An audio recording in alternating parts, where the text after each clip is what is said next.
AI কি দুনিয়া নিয়ন্ত্রণ করবে? বর্তমান পৃথিবীতে প্রযুক্তির অগ্রযাত্রা যেন অপ্রতিরোধ্য। এই অগ্রযাত্রার কেন্দ্রবিন্দুতে রয়েছে কৃত্রিম বুদ্ধিমত্তা, আর্টিফিশিয়াল ইন্টেলিজেন্স।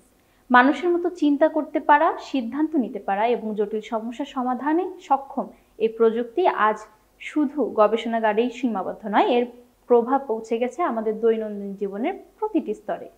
ব্যাংকে টাকা জমা রাখা থেকে শুরু করে অনলাইনে কেনাকাটা, চিকিৎসা সেবা গ্রহণ, এমনকি সংবাদ লেখা সবখানে এআই ব্যবহৃত হচ্ছে।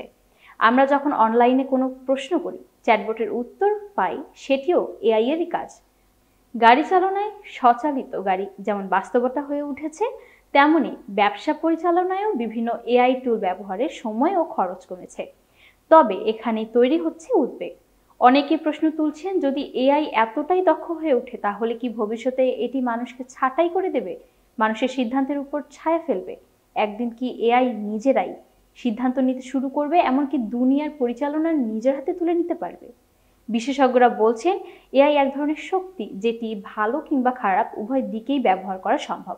উদাহরণস্বরূপ, চিকিৎসা ক্ষেত্রে এআই রোগ নির্ণয়ে যে সাফল্য দেখিয়েছে তা চিকিৎসা বিজ্ঞানের জন্য বিপ্লব এনেছে। আবার অন্যদিকে ভুল তথ্য ছড়ানো বা নজরদারির কাজে ব্যবহার করার এই প্রযুক্তি মানুষের ব্যক্তিগত গোপনীয়তাকে হুমকির মুখেও ফেলতে পারে। বিশ্বের উন্নত দেশগুলো এআই এর এই অগ্রগতি নিয়ে চিন্তিত।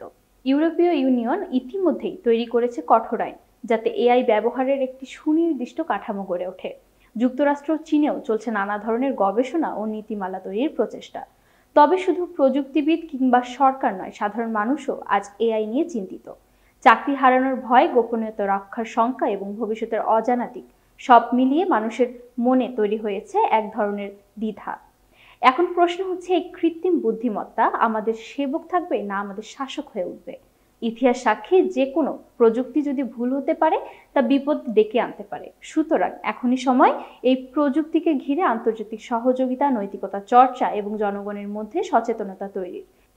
তথ্য প্রযুক্তির দুনিয়া আমাদের সামনে যে দ্বার খুলে দিয়েছে তা একদিকে যেমন সম্ভাবনার, অন্যদিকে তেমনি ভয়ঙ্কর বাস্তবতারও। এই বাস্তবতায় আমরা কতটুকু প্রস্তুত, সময়ই দিবে সে উত্তর।